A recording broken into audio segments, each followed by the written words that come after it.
This is the Louis T. Network. In the lab room.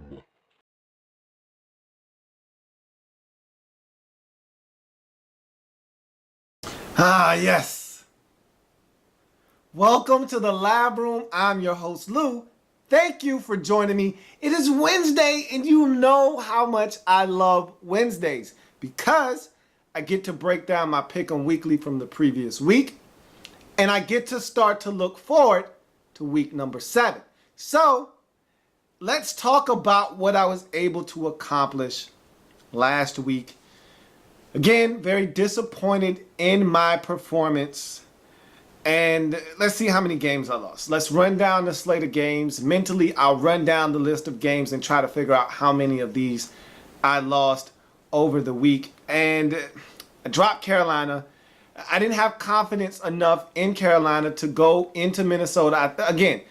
This was more about Minnesota for me than Carolina. I knew Carolina could go and play some defense and run the football and do some things. I didn't think they could score enough points, but I also thought this was more about Adrian Peterson and the team wanting to rally around him for playing and get a win for Adrian in a tough situation. It was the direct opposite. They came out flat, uninspired football. They were dominated in every facet of the game. Hence, blowout victory for the Carolina Panthers. Loss for your man Lou. So that's one loss. I could not have forecasted what happened in Houston on Sunday. I don't know if anybody did. Maybe outside of St. Louis Ram fans. But they absolutely disassembled the Houston Texans, did the St. Louis Rams. And that was an easy loss for me. I couldn't forecast that one. And I don't know who could have saw that one coming. So that was definitely a loss for me. I lost the Redskins. You know I'm a Redskins fan. Thought we could come off the bye. We built some momentum. We beat the Raiders going into the bye. Thought we were going to come off the bye and get it done. We did not. I lost that Dallas game as well. I also lost the New Orleans game. They had that game in the bag, and some poor execution down the stretch and trying to settle for a victory instead of taking a victory, and they end up losing at the last second to New England. So that was my 4th loss. And let's see, did I have any more losses along the way? Okay, so I won Chicago. I won Green Bay. I won Cincinnati. I won Detroit. I won San Francisco. I won Philadelphia. Ugh, picked Tampa Bay. Yikes. I did pick Tampa Bay. See, I have an off sheet and then I have a main sheet. And you know that. I've talked to you about this before. On my off sheet, I had the Patriots. On my off sheet, I had the Philadelphia Eagles. I only lost 3 games on my off sheet. On my main sheet, which is the one I went with here on the program, I had the nasty, dirty, filthy Tampa Bay Buccaneers. And again, when you have only scored 6 points in the second half all season long, we're talking about 5 games worth of football, talking about 5 halves of football. You only have a total of 2 field goals. You're 0-5 for a reason. And again, me being negligent and trying to overlook some key facts, I went with Tampa Bay because I said if Nicholas Foles starts, give me the Tampa Bay Buccaneers. If Vic starts, give me the Eagles. Foles went in and he got it done. My 5th and final loss of the week. I know I won the rest of the games. So that gives me a mark of 10-5. I asked for double digits. I got double digits. But again, this was an easy week. When I first looked at the slate of games, I thought this was a tough week. But after looking at the picks, this was an easy week to win 12 games. 13 games. If you were careful, if you avoided the landmines, I don't think you could avoid that St. Louis, Houston. Again, if you were going out on a limb or you're a St. Louis Rams fan or you just felt like the Texans were in such a rut that they couldn't win against St. Louis at home, fine, I'll give you that. But you couldn't have foreseen that happening. I didn't. That was one of those losses you're willing to take. I was willing to take the Minnesota loss. No other loss was necessary on my sheet, however. I shouldn't have lost that Philadelphia game. I went out on a limb there. I paid for it. I should not have lost that Redskins game, we should have won that game. We had that game. We let that game slip away. Special teams did us in. So I don't feel bad about that one. That was one that I expected to win. We should have won. We gave it away. And you look at the final game that I lost, and that one was... I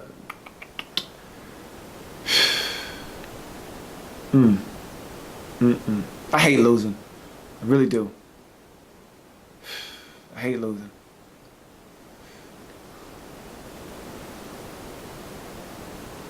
Now I got to recap the losses again. Minnesota was a loss. Tampa Bay was a loss. Redskins were a loss. Houston Texans were a loss. And I have one more to my name. Oh, New Orleans. Again, they should have won the game. No excuse for that. Really, they had that game. They let it slip away. I mean, that's the example of a Dennis Green loss. You know, we had them, you know, and we let them off the hook. We knew who they were, and we let them off the hook. That's a Dennis Green game if I ever saw one. So those are my 5 losses. I don't feel bad about the week I put forth. I'm just disappointed in some of the losses that I took. 1 or 2 were unnecessary. Another 2 were games that I probably should have won. And then there's just one that, okay, you were being stupid and you paid for it. So 10-5, again, not bad, not that great either. So I don't know exactly what that puts my mark at. I believe 61-31 now. I think I'm 30 games over 500 if I'm not mistaken. If not, I'm somewhere close. You'll see it up on the screen here shortly. So Pick'em Weekly was solid. Again, I asked for double digit. I got double digit victories.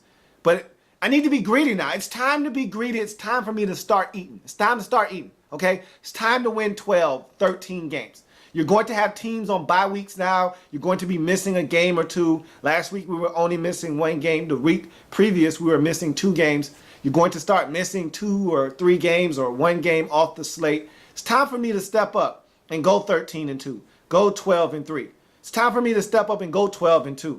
You know, 11-3. It's time for me to step my game up and be dominant at this thing called picking the game. Being a prognosticator.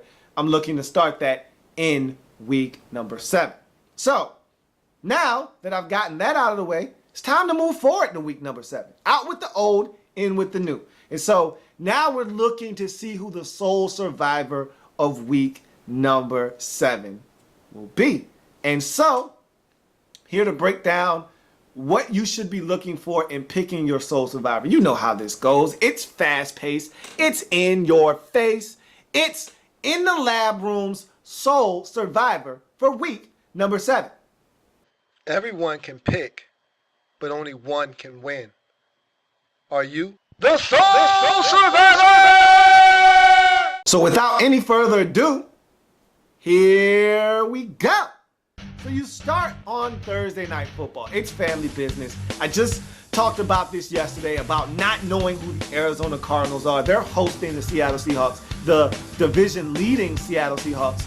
You don't know who's going to win this game. In fact, I think I know who's going to win this game. But again, if you're not sure, and that's what this Soul Survivor is about, being positive. Absolutely no doubt that it's going to be a win. This is not that. So I'm moving on. You go to Sunday's slate of games. Tampa Bay at Atlanta. Look, you've got 0-5 versus 1-4. It's sort of like serving up the worst thing you could think of to eat with the worst thing you could think of to drink. Why? Exactly why would this be a good idea? It's not. I won't. You shouldn't. Let's move on. So you go to St. Louis at Carolina. St. Louis coming fresh off of the dismantling of Houston. The Panthers coming fresh off of the destruction of the Minnesota Vikings. Both of these teams were on the road for that. Now the Panthers go home. You really don't know. This is a toss-up game because whoever probably wins this game is going to continue on the up and up. The loser of this game is going to fall back down to earth. You don't want to try to figure out who that's going to be. So you need to go on to the next football game, which is Cincinnati at Detroit. 2 4-2 football teams. two teams leading their respective divisions right now, it's never a good idea to try to pick a winner out of two divisional winners. Thus, I'm looking at San Diego at Jacksonville. Now, normally, anytime Jacksonville is playing someone, you'll want to pick that game because the Jacksonville Jaguars are terrible. However, San Diego is on the road. You do not know what you're getting from San Diego from week to week. Will this be the week where Phillip Rivers decides to turn it over twice, Ryan Matthews fumbles twice, and the Jacksonville Jaguars surprise us? Surprise! We showed up and we won. Could be, probably won't be, but you don't know for sure. The weatherman tells you there's a forecast that has a chance of rain. You don't know for sure, but you think it might rain. You don't know if San Diego's going to win, but you think they're going to win. But you're not sure. Better take your umbrella just in case. I'm not taking this game just in case Jacksonville thinks that they can sneak up and get one. Let's go to the next matchup. So Buffalo at Miami. No way. Family business. If these two teams say they ain't did it, then they ain't did it. But if they did, well, that's family business. That's not my business. I don't know about you. It might be your business. Not my business. Staying out of this one. Jets hosting New England. Once again, family business. And these two teams played each other close earlier in the season when this game was in New England. Now the Jets are at home. They're going to play defense. They're going to give Brady some problems. Don't know if Gronk is playing or not. It doesn't matter. None of that stuff matters. Again, not my family business. I'm staying out of this. This is a family affair of which I have absolutely no say-so whatsoever.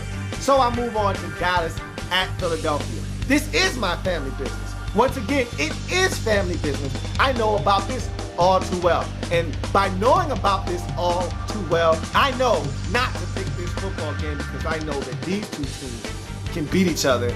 And it doesn't matter where the game is. It doesn't matter that it's in Philly. It doesn't matter that Dallas is on the road. It's family business. They know each other well. And it's for the division lead 2, 3, and 3 teams. Absolutely not. You move on to Chicago at Washington. Now look, if you have absolutely no bearing in this game, if you have nothing on the line in this game, and you want to pick this one, I will sign off on it. I will absolutely put my John Hancock on this. You've got the 4-2 Chicago Bears traveling to the 1-4 Washington Redskins. And the Redskins haven't shown you anything that says they're going to stand up and rise up to the occasion and win this football game. Jay Cutler and company have been playing solid football. They can get after the quarterback. They force turnovers. What's not to like about this game except that the Redskins can score points? They didn't last week, and they haven't exploded, but it's coming. And you see that Robert is starting to get his sea legs under him. He's starting to become more mobile. He could cause fits for this Chicago Bears defense. Who knows?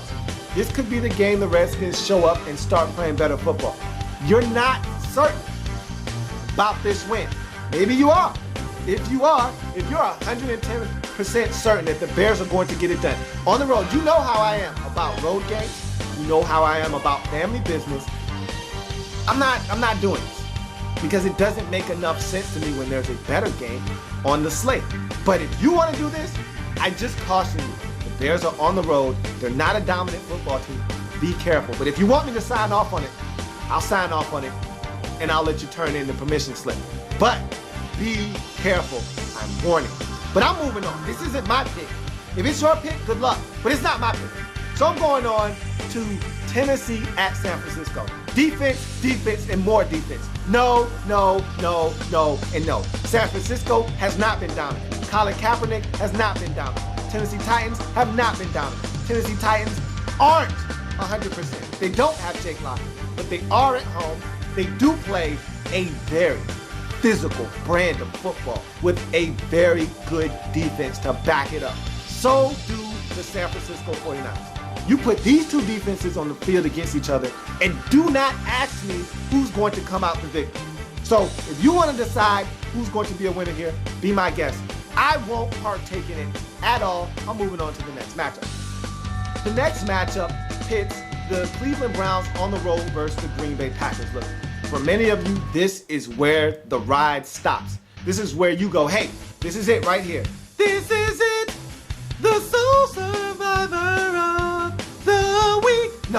No. I don't stop here. I don't get off the train at this stop. Because even though Cleveland should lose this game and Brandon Weeden is probably going to turn it over 2 or 3 times and Aaron Rodgers is going to carve that Browns defense up, this is a good Cleveland Browns defense. Aaron Rodgers is without 2 more wide receivers and he's just down to Jared Boykins, Jordy Nelson, and a couple of no-names at receiver. I really don't like that. I expect them to still be able to win, but I expect them to struggle. And anytime you struggle, there's a chance, and even if it's a small outside chance, there's a chance that they could lose this football game. I don't see it happening. They're at home. The Browns are going to turn it over, but they're shorthanded. No Clay Matthews, no James Jones, no Randall Cobb. I choose to pass on this one. But I'm not passing on the next one. I sure am not, which lands us at our Soul Survivor for week number 7. Ding, ding, ding, ding, ding, ding, ding, ding, ding,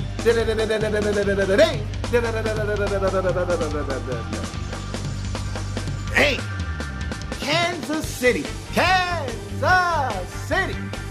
is hosting the Houston Texans. Man, looking at the schedule when it was first released, who would have thought that this would be a game heavy in the favor of the Kansas City Chiefs? You would have thought, hey, this is a layup for the Houston Texans.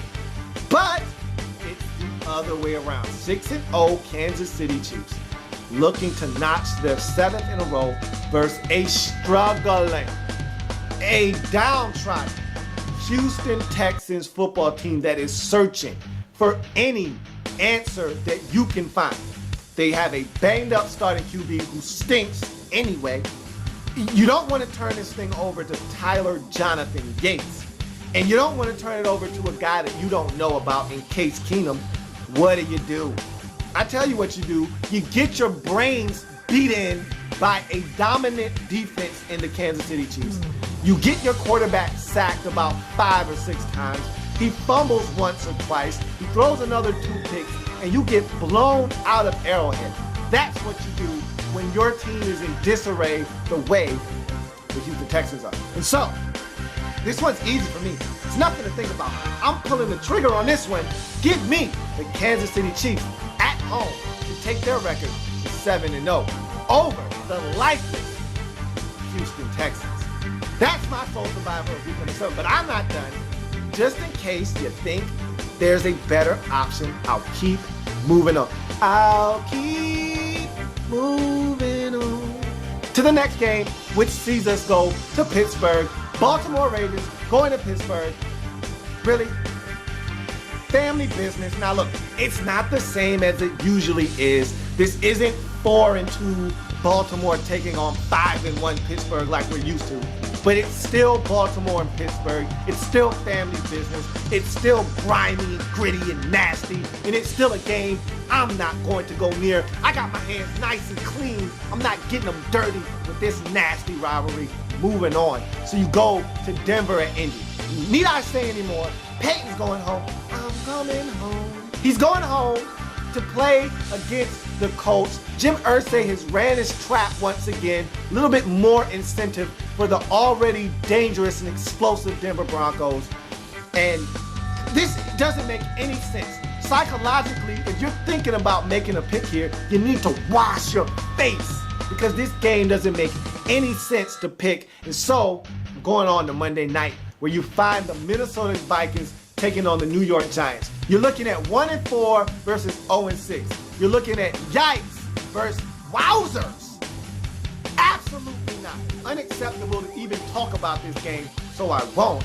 I'll just go back to my original point, which is the Kansas City Chiefs. Kansas City! Week 7, Soul Survivor at home versus the Houston Texans. The Kansas City Chiefs in week number 7 are The Soul Survivor! Without a doubt. And so, that takes us to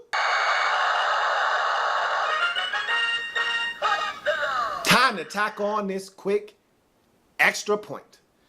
And for the extra point, I was reading an article that the NFL has come out and said, hey, we've never considered a doubleheader on Thursday night. Good. Don't consider it. I'm glad you haven't in the past.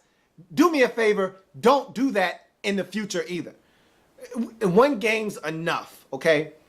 Wins enough. And I don't know if the NFL was ever considering this, but apparently they had to have been, or someone had to make mention of it because it's a story. Someone had to write an article to refute it. So obviously it was on the table at some point. Whether it was or it wasn't makes me not one bit of difference. This is all I know. I do not need 2 games on Thursday night. Thank you very much, but no thank you. I'm fine with my 1 game, okay? You see how it is on Monday night on that first week when you give us 2, when we don't need 2 of them. You give us 2 anyway, and we appreciate it because we know it's only 1 time. Try doing that 16 times out of the season. I'm going to have to pass on double headers on Thursday. I don't need it. 1's enough. Then you're putting a strain on another set of teams. It's already hard enough for a team that's played a game on Sunday to come and get ready and nurse their injuries and lick their wounds and get ready and get up for a Thursday night football game. And sure, you'll have 11 days off afterwards before your next game, but it doesn't make any sense to put 2 games on, and then you're going to be stuck with that second game if you would decide to do that. It's going to have to be a West Coast game. So you're putting it in a box right off the top.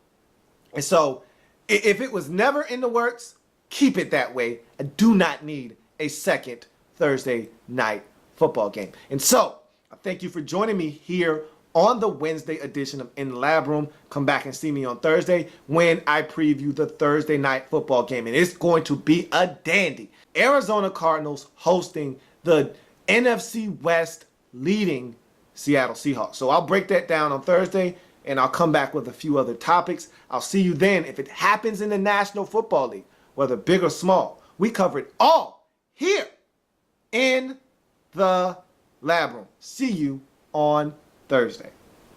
Like the content? Want more? Sub up. In the lab room.